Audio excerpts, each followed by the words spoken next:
Last week I started talking about grad schools and seeking meaningful careers and all that. And I promised to continue this, so here I am. And I told you everyone can do that and you should start having big dreams and all that. And one of the things that I mentioned in my list of items to think about was creating strong and solid connections with your professors. And that's what I want to talk about today. And to start our discussion, I want to ask, how many of you have, we're now at the end of our 4th week, right? So by now you have plenty of time. How many of you have had the chance to go and speak and introduce yourself, not at the end of class, but actually one-to-one, one-on-one in their office? How many of you have had the chance to introduce yourselves to all of your professors so far? All of them, not just one. Okay, how many of you have had a conversation with at least one of your professors? Okay, that's good. But you probably should do a little more than that. Now, here is the logic. You see, creating strong and meaningful connections with your professors is something that's really, really going to help you down the road. And I have 2 main reasons for that. One has to do with your own personal career goals. For instance, how many of you think that in the next 5 years, you will need to get a letter of recommendation from at least one of your professors? Like all of you, pretty much. Okay. Now, let me tell you, as someone who has written those letters and read those letters, I've been on both sides. Here's the thing. Writing those letters and reading them is really, really boring. It's not interesting. When you have 200 people applying for something, all the letters are the same. Look, if you come to one of your professors and say, can you write me a letter? And that professor says yes, he's not going to write about you, she's okay. Because you're not going to get it, right? He's going to write, she's outstanding, she's excellent, she's the best I've had, and so on and so forth. All of the letters are the same. And it's really boring.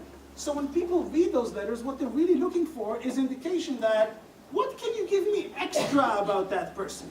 Beyond just, he took a class with me or she took a class with me and he got an A. Yeah, everyone gets an A, right? That's why you're writing the letter. What can you tell me more in addition to that? Can you tell me something interesting about that person that would make me think, I want to talk to this person, I want to interview that person? Now, no one can write those things about you if they don't know you. That's a fact. So you have a very clear interest in creating those connections, and connections don't appear overnight. It takes time to build a connection. It takes time to build those relationships. You have a very good interest in doing so because it's going to serve you down the road, even if you don't really enjoy the conversation. Some professors are cool, I think you will enjoy the conversation, but it depends. Anyways, it is your interest to do that because you want someone to write that really special letter about you at some point down the road. So, of course, there's a whole theory about how to do this and how to build those relationships, and I'll be talking about this next time. But you have to remember that you all study with different teachers. Not all personalities are the same. You need to try to find the people with whom you click, with whom you can really connect, and work on building those connections. This is really important for you down the road. Now, of course, there's another issue, which is how can these connections actually benefit you? You see, you don't have any control over what people actually write about you. You don't know that.